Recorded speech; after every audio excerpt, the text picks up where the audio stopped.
Doctor Baba Saheb Ambedkar ಜೀವನದ ಕೊನೆವರೆಗೂ ದೀನ ದಲಿತರ ನ್ಯಾಯಕ್ಕಾಗಿ ಹೋರಾಡಿದವರು.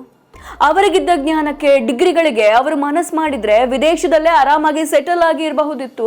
ಆದರೆ ಅಂಬೇಡ್ಕರ್ ಯಾವತ್ತೂ ಕೂಡ ತಮ್ಮ ವೈಯಕ್ತಿಕ ಜೀವನದ ಏಳಿಗೆ ಬಗ್ಗೆ ಗಮನವನ್ನ ಕೊಡಲಿಲ್ಲ. ತಾವು ಅನುಭವಿಸಿದ ಕಷ್ಟ ಮತ್ಯಾವ ಭಾರತೀಯರಿಗೂ ಬರಬಾರ್ದು ಅಂತ ಹಗಲಿರುಳು ಶ್ರಮಿಸಿದ್ರು. ಇಂತಹ ಅಂಬೇಡ್ಕರ್ ಅವರ ವೈಯಕ್ತಿಕ ಬದುಕು ಹೇಗಿತ್ತು, ಅವರು ಹೇಗೆ ಜೀವನ ನಡೆಸಿದ್ರು ಅನ್ನೋದನ್ನ ಇವತ್ತು ನಾವು ನಿಮಗೆ ತಿಳಿಸ್ತೀವಿ.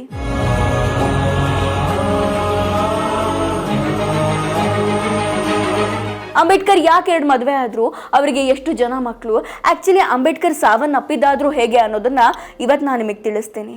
ರಾಷ್ಟ್ರ ಸಂವಿಧಾನಕ್ಕೆ ನೀನೆ ಶಿಲ್ಪಿಯು ದಾರಿದೀಪವು. ಇಲ್ಲಿ ಅಚ್ಚರಿ ವಿಚಾರ ಏನಂದ್ರೆ 15 ವರ್ಷದ ಅಂಬೇಡ್ಕರ್ ಅವರಿಗೆ 8 ವರ್ಷದ ರಮಾಬಾಯಿ ಅವರ ಜೊತೆ ಮದುವೆಯನ್ನ ಮಾಡ್ತಾರೆ. ಅವರ ಸಂಸಾರ ಕಷ್ಟದಲ್ಲೇ ಸಾಗ್ತಾ ಇರುತ್ತೆ. ಈ ಸಂದರ್ಭದಲ್ಲಿ ಏನಾಗುತ್ತೆ ಅಂದ್ರೆ ರಮಾಬಾಯಿ ಅವರಿಗೆ ಚಿಕ್ಕ ವಯಸ್ಸಿಗೆ ಮದುವೆ ಮಾಡಿದ್ದಕ್ಕೆ ಅವರಿಗೆ ಹುಟ್ಟಿದಂತಹ ಎಲ್ಲಾ ಮಕ್ಕಳು ಸತ್ತು ಹೋಗ್ತಾ ಇದ್ರು. ಅಂಬೇಡ್ಕರ್ ಅವರ 5 ಮಕ್ಕಳಲ್ಲಿ ಯಶವಂತ್ ಅನ್ನುವಂತಹ ಮಗ ಮಾತ್ರ ಕೊನೆಗೆ ಬದುಕುಳಿತಾರೆ. ಇದೇ ಸಂದರ್ಭದಲ್ಲಿ ಏನಾಗುತ್ತೆ ಅಂದ್ರೆ ಅಂಬೇಡ್ಕರ್ ಅವರ ಜೀವನಕ್ಕೆ ಬೆನ್ನೆಲುಬಾಗಿ ನಿಂತಿದ್ದಂತಹ ಅವರ ಎಲ್ಲಾ ಹೋರಾಟಗಳಿಗೂ ಸಾಥ್ ಕೊಡ್ತಾ ಇದ್ದಂತಹ ಅವರ ಹೆಂಡತಿ ಅನಾರೋಗ್ಯದಿಂದ ಸಾವನ್ನಪ್ತಾರೆ. ಇದರಿಂದ ಅಂಬೇಡ್ಕರ್ ಅವರು ಬಹಳಷ್ಟು ಕುಗ್ಗು ಹೋಗ್ತಾರೆ. ಇದೇ ಸಂದರ್ಭದಲ್ಲೇ ಅಂಬೇಡ್ಕರ್ ಅವರಿಗೆ ಭಾರತ ದೇಶದ ಸಂವಿಧಾನವನ್ನ ಬರಿಬೇಕು ಅಂತ ಆದೇಶ ಬರುತ್ತೆ. ಬಾಬಾ ಸಾಹೇಬ್ ಅಂಬೇಡ್ಕರ್ ಅವರು ನಮ್ಮ ದೇಶದ ಸಂವಿಧಾನ ಕರಡು ಸಮಿತಿ ಅಧ್ಯಕ್ಷರಾಗಿದ್ರು. ನೋಡಿ, ಭಾರತ ದೇಶದ ಸಂವಿಧಾನವನ್ನ ರಚನೆ ಮಾಡಬೇಕು ಅಂದ್ರೆ ಸುಲಭದ ಮಾತಲ್ಲ. ಯಾಕಂದ್ರೆ ಭಾರತ ಅಂದ್ರೆ ವಿವಿಧತೆಯಲ್ಲಿ ಏಕತೆಯನ್ನ ಕಂಡಂತಹ ರಾಷ್ಟ್ರ.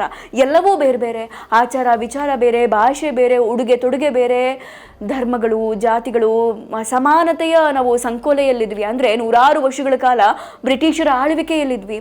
ಭಾರತದಲ್ಲಿ ಅಸಮಾನತೆಯೇ ಕಾಣ್ತಾ ಇತ್ತು. ಇಂತಹ ಭಾರತೀಯರಿಗೆ ಕಾನೂನಾತ್ಮಕವಾಗಿ ಸಮಾನತೆಯನ್ನು ಕಲ್ಪಿಸೋದು ಅಂಬೇಡ್ಕರ್ ಅವರ ಜವಾಬ್ದಾರಿಯಾಗಿತ್ತು. ಮಾನಸಿಕವಾಗಿ ಎಷ್ಟೇ ಒಂದು ಒತ್ತಡ ಇದ್ರೂ ಕೂಡ ಅಂಬೇಡ್ಕರ್ ಅವರು ಸಂವಿಧಾನವನ್ನ ರಚನೆ ಮಾಡುವಂತಹ ಜವಾಬ್ದಾರಿಯನ್ನು ವಹಿಸ್ಕೊಳ್ತಾರೆ.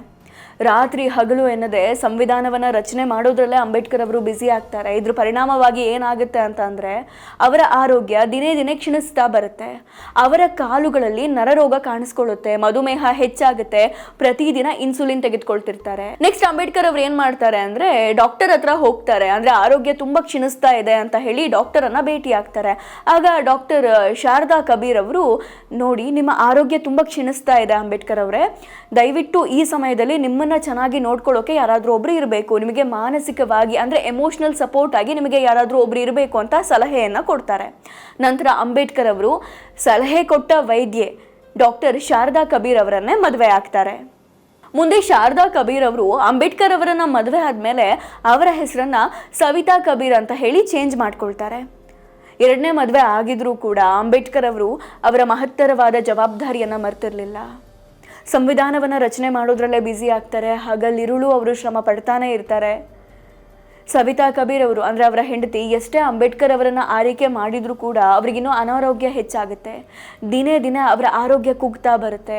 ಕಾಲಕ್ರಮೇಣ ಅಂಬೇಡ್ಕರ್ ಅವರು ಹಾಸಿಗೆ ಹಿಡಿತಾರೆ. ಕೊನೆಗೆ ದಿ ಬುದ್ಧ ಮತ್ತು ಅವರ ಧರ್ಮ ಅನ್ನುವಂತಹ ಗ್ರಂಥವನ್ನ ಪೂರ್ಣಗೊಳಿಸಿ ಸರ್ವಸ್ವವನ್ನ ಭಾರತಕ್ಕಾಗಿ ತ್ಯಾಗ ಮಾಡಿದ ಅಂಬೇಡ್ಕರ್ ಅವರು 1956 ಡಿಸೆಂಬರ್ 6ನೇ ತಾರೀಕು ಬೆಳಗ್ಗೆ ಸುಮಾರು 6 ಗಂಟೆ ಹೊತ್ತಿಗೆ ಈ ಜಗತ್ತನ್ನ ಬಿಟ್ಟು ದೇಹತ್ಯಾಗ ಮಾಡ್ತಾರೆ. ಬಾಬಾ ಸಾಹೇಬ್ ಅಂಬೇಡ್ಕರ್ ಅವರು ಮಲಗಿರುವಾಗಲೇ ಅವರ ಪ್ರಾಣ ಪಕ್ಷಿ ಹಾರ್ ಹೋಗಿತ್ತು.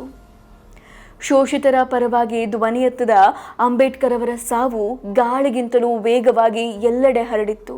100 ಜನರ ಕತ್ತಲ ಬದುಕಿನಲ್ಲಿ ಬೆಳಕನ್ನ ಹಚ್ಚಿದಂತಹ ಜೀವ ನಮ್ಮೊಂದಿಗಿಲ್ಲ ಅನ್ನೋದನ್ನ ಭಾರತೀಯರು ಒಪ್ಕೊಳ್ಳೋದಕ್ಕೆ ತಯಾರೇ ಇರಲಿಲ್ಲ. ಕೊನೆಗೆ ಬೌದ್ಧ ಧರ್ಮದ ಪ್ರಕಾರ ಅಂಬೇಡ್ಕರ್ ಅವರ ವಿಧಿವಿಧಾನವನ್ನ ನೆರವೇರಿಸಲಾಯಿತು. ಅಂಬೇಡ್ಕರ್ ಅವರು ಕೇವಲ ದಲಿತರ ಪರವಾಗಿ ಮಾತ್ರ ಹೋರಾಟ ಮಾಡಲಿಲ್ಲ, ದೇವದಾಸಿ ಪದ್ಧತಿಯನ್ನು ಹೋಗ್ಲಾಡಿಸ್ಬೇಕು ಅಂತ. ಜೊತೆಗೆ ಹೆಣ್ಮಕ್ಳಿಗೂ ಮತ್ತು ಗಂಡ್ಮಕ್ಳಿಗೂ ಸಮಾನವಾದ ಕೂಲಿಯನ್ನು ನೀಡಬೇಕು, ಹೆಣ್ಮಕ್ಳಿಗೂ ಆಸ್ತಿಯಲ್ಲಿ ಪಾಲು ಸಿಗಬೇಕು ಅಂತ, ಹೀಗೆ ಅದೆಷ್ಟೋ ಅನ್ಯಾಯಗಳ ವಿರುದ್ಧ ಹೋರಾಡಿದ್ರು. ಹೀಗೆ ಅಂಬೇಡ್ಕರ್ ಅವರ ಸೇವೆಯನ್ನು ಪರಿಗಣಿಸಿದಂತಹ ಭಾರತ ಸರ್ಕಾರ 1990ರಲ್ಲಿ ಭಾರತ ರತ್ನ ಪ್ರಶಸ್ತಿಯನ್ನು ನೀಡಿ ಗೌರವಿಸಿದೆ. ಜೊತೆಗೆ ಕೊಲಂಬಿಯಾ ಯೂನಿವರ್ಸಿಟಿಯಲ್ಲಿ ಪ್ರಪಂಚದಲ್ಲಿನ 100 ಅತ್ಯುತ್ತಮ ವಿದ್ಯಾರ್ಥಿಗಳ ಪಟ್ಟಿಯನ್ನು ಒಮ್ಮೆ ಬಿಡುಗಡೆಯನ್ನು ಮಾಡ್ತಾರೆ. ಆಗ ಅಂಬೇಡ್ಕರ್ ಅವರು ಮೊದಲನೇ ಸ್ಥಾನದಲ್ಲಿದ್ದರು. ಜೊತೆಗೆ ಅಂಬೇಡ್ಕರ್ ಅವರಿಗೆ 90 ಭಾಷೆಯಲ್ಲಿ ನಿಪುಣತೆ ಇತ್ತು. ಇನ್ನು ಅಚ್ಚರಿ ವಿಚಾರ ಏನು ಗೊತ್ತಾ, ಜಗತ್ತಿನಲ್ಲಿ ಅತಿ ಹೆಚ್ಚು ಪ್ರತಿಮೆಗಳಿರೋದು ಅಂಬೇಡ್ಕರ್ ಅವ್ರದ್ದೇ.